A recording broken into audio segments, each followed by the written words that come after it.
Jim Harbaugh is under investigation. There was some recruiting thing during the COVID period. Blah, blah, blah. NCAA's bored. They'll make him sit out of practice. Who cares? Michigan's rolling. It's interesting about the Harbaugh situation. He can go college or pro. So both professions, college football coaches and NFL coaches, are having to deal with something that makes them uncomfortable. Let's start with college. Transfer portal, players can leave almost at any time once the season's over. You got to pay them now if they're stars. There's bidding wars. A lot of guys don't like that. Should be noted, the reason Brian Kelly at LSU and Lincoln Riley at USC can get to 10 and 11 wins respectively in 1 year, transfer portal. Go solve your weaknesses. So it's a good thing for the smart coaches who can recruit. It's a great thing for Brian Kelly. It's a great thing for Lincoln Riley. The old school whiners, get over yourself. You get more recruits, except guys are actually playing in college football, so you have fewer whiffs, fewer busts. So some coaches are uncomfortable with that. Maybe Harbaugh is, I doubt it. NFL coaches, because of the global wealth we have seen explode with tech over the last 10, 15 years, owners are now all billionaires, all rich, and they consider $40 million a rounding error. You got to win fast. I saw a story yesterday, Mike McDaniel, Miami Dolphins coach, could get fired. Fired? I thought he was a success. That's insane. But billionaires are insane because they've never been richer. So I am rooting for Harbaugh to stay in college because I do believe, having grown up in Seattle or near Seattle, that northern programs, Oregon, Washington, Ohio State, Michigan, Notre Dame, Penn State, need great coaches to compete for a national title or compete for a playoff. In the South, you could hire the wrong coach. There's so many dynamic, robust high school football stars and programs. Ed Orgeron's considered a miss, and he won a national title. You could never do that in a northern program. There's not as many kids up there. You're constantly convincing kids to come up north and play in lousy weather. So Harbaugh matters to Michigan. When he got there, Michael Jordan's brand basically signed Michigan football to a huge deal. Why? Because he's Jim Harbaugh. He's great for Michigan. Michigan's great for Jim. The other thing is, and I believe this to be true, I think about stuff like this all the time. Stay in a job that allows you to be the best version of yourself. So you have to have some self-examination. What are your weaknesses as a human being? You're driving around listening to me. What are you really good at, and what are you not good at? If you make most of your life decisions, I live by this, I think about it all the time, doing things that are the best version of me. I have things I don't do well, things I do pretty well. I think Harbaugh's actually better for college. Why? Because he gets the Michigan brand. He can dominate the Big Ten mostly. He can clearly recruit. He gets to control the personnel. He doesn't have a power-hungry general manager or a petulant quarterback making $50 million a year. He doesn't have a salary cap to deal with or a zany billionaire owner who gets in a bad mood because they had one of his companies goes belly up and now he wants to tell Harbaugh how to run his team. Stay in jobs, seek jobs, maintain jobs that are the best version of you.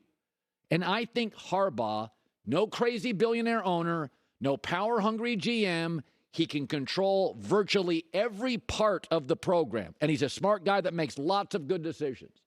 He can change in a dime coordinators. He can change in a dime philosophy. He doesn't have to get it okay with a GM. He doesn't have to get it okayed with the owner.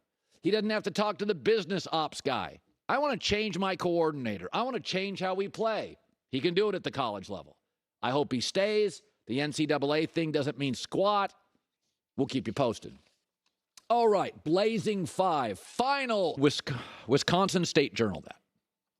Aaron Rodgers says, my future's uncertain.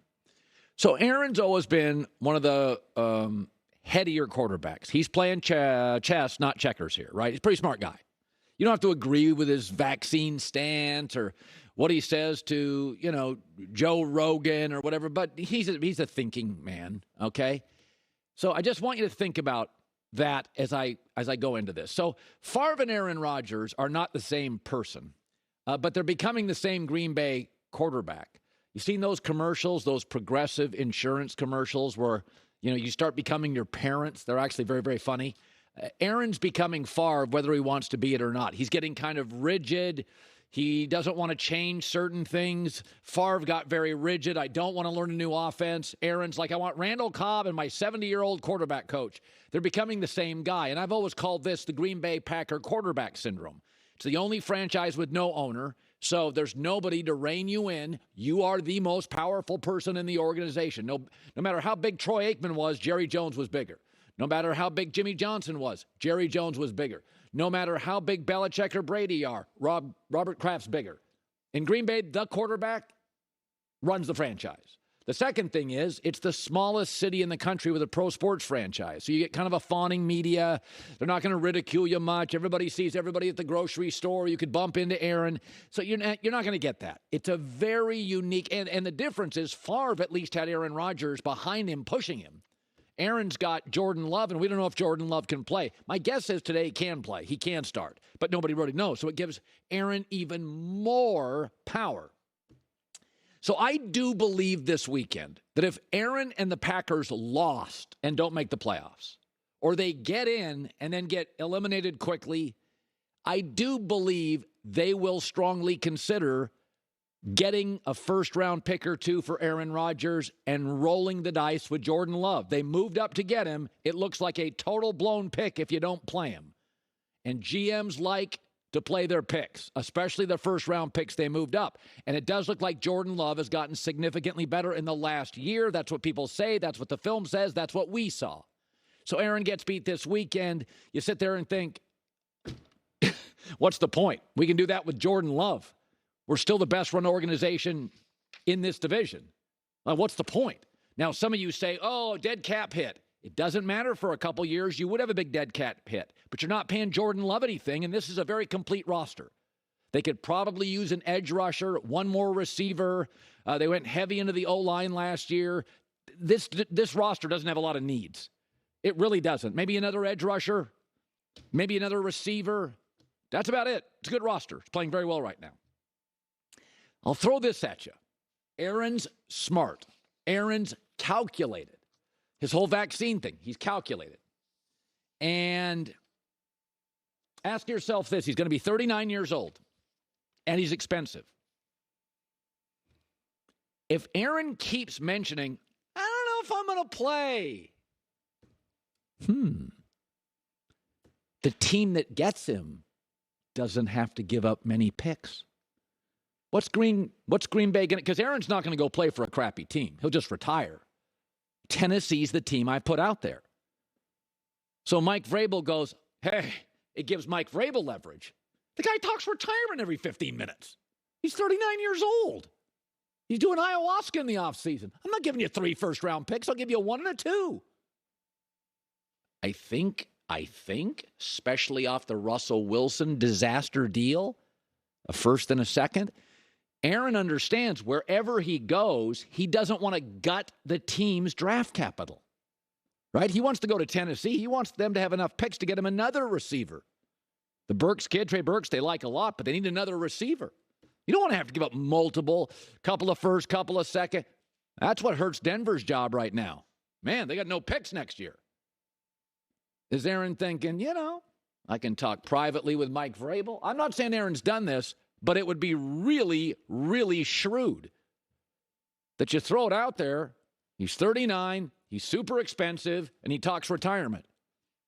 You're not going to have to give up nearly as much as you would if he was 36, say he's playing till he's 46 years old. If Aaron's 3 years younger and is like, I'm never retirement, I'm going to break Brady's record, you're going to have to give up 4 firsts and 2 seconds and a third. Aaron this week talked once again about his future. Yeah, for sure. Just because you don't know what the future holds.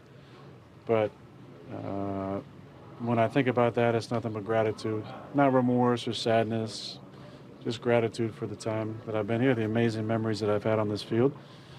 Been a lot of great moments. But, I'm still undecided. We're all undecided about the future, and we're just going to enjoy Sunday night and hopefully have some more to play for.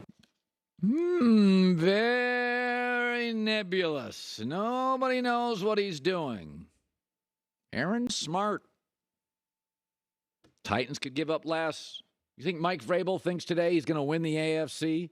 Burrow, Allen, Mahomes, Herbert. But Tannehill? Got to have a gunslinger. Got to have an all-timer. Aaron's going to be the one all-timer on the market potentially. All right, let's shift gears to this. The toothless NCAA.